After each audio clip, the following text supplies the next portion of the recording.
اپنی نظر اور شرمگاہ کی حفاظت کریں۔ اس دور کا سب سے بڑا فتنہ یہ ہے کہ نگاہیں پاک نہیں رہی، نگاہیں غلیظ اور گندی ہو گئی، شرمگاہوں میں وہ تقدس نہیں رہا ہے۔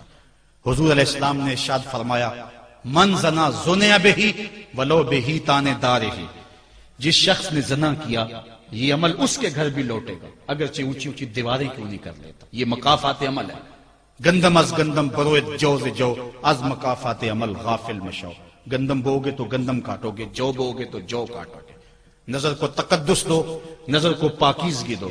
حضرت لقمان حکیم کہتے ہیں کہ میں کئی نبیوں سے ملا ہوں، کئی نبیوں سے ملاقات کی ہے، اور میں ان سے 2-2 4-4 باتیں جمع کی ہیں، اور ان ساری باتوں کو میں نے جمع کر کے 100 باتیں جمع کی ہیں، اور ان کا پھر میں نے خلاصہ تیار کیا ہے۔ ان میں 8 باتیں الگ کی ہیں۔ ان 8 باتوں میں ایک بات یہ ہے جب کسی کے گھر جاؤ تو نظر کو حفاظت میں رکھو۔ جس شخص کے مہمان بنو، جس کے گھر جاؤ، تمہاری نظر نہ بھٹکنے پائے۔ نظر اگر غیر محرم کو شہوت سے دیکھتی ہے، حدیث میں آتا ہے کل قیامت کے دن جہنم کی آگ سے بھر دی جائے گی، وہ سخت رسوا ہوگا۔ آج میڈیا کی آوارگی اور انٹرنیٹ پہ جو کچھ ہو رہا ہے، ٹیلی ویژن اور سینما جو بدتمیزی پھیلا رہے ہیں، اور موبائل پیکج جس طرح بے حیائی کے جو ہے وہ کی کیفیات پیدا کر رہی ہیں اور بے حیائی کو فروغ ہو رہا ہے، ہم اس کے خلاف پوری قوت کے ساتھ بند باندھیں۔ اپنی اولادوں کے ہاتھوں سے ناول چھین لو، ان کے ہاتھوں سے جو ہے وہ فلمیں چھین لو، ان کی خلوتوں پہ نظر رکھو اور ان کی حفاظت کرو۔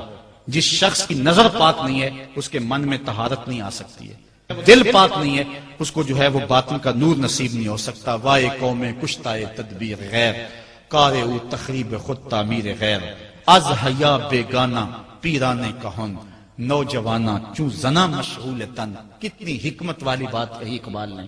وہ اپنے دور کا دکھڑا سناتا ہے، جس دور سے ہم گزر رہے ہیں اب تو عجیب حال ہو گئے۔ اقبال کہتا ہے یہ جو میرا دور ہے، جوان تو جوان رہے، بوڑھوں کی نظروں میں حیا نہیں رہا۔ از حیا بیگانہ پیرانے کہن، بوڑھے لوگوں کی آنکھوں میں بھی اقبال کہتا ہے حیا نہیں رہا۔ نوجوانہ چوں زنا مشغول تن، اور نوجوان عورتوں کی طرح اپنے تن کے ساتھ لگے ہوئے ہیں، اپنے تن کو سنوارنے میں ہر وقت کنگھی پٹی میں لگے ہوئے ہیں۔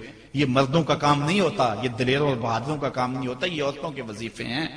در دل شاں آرزوہا بے ثبات، مردہ زائن از بطون امہات، ان کے دلوں میں آرزویں کوئی اور ہی ہیں اور ماؤں کے پیٹوں سے مردہ جنم لے رہے ہیں۔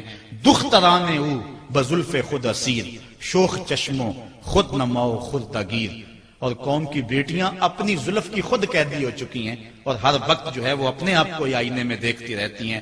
ساختہ پرداختہ دل باختہ، ابروان مثل دو تیغے آختہ، وہ جو گھر کی رونق تھی، جو آبرو اور حیا کا دوسرا نام تھا، آج وہ دل پھینک قسم کی ہو گئی ہے۔ آہ قوم میں دل سے حق پرداختہ، مرد و مرگے خیش را نہ شناختہ۔ اقبال کہتا ہائے قوم کہ جو مر گئی اور اسے ابھی تک پتہ ہی نہیں چلا کہ میں مر چکی ہوں اور جینے کا سامان نہیں کرتی۔ حضور نے فرمایا ہر دین کی کوئی پہچان ہوتی ہے، میرے دین کی پہچان حیا ہے، اگر حیا نہیں ہے تو دین ہی نہیں ہے۔ اور چوتھی بات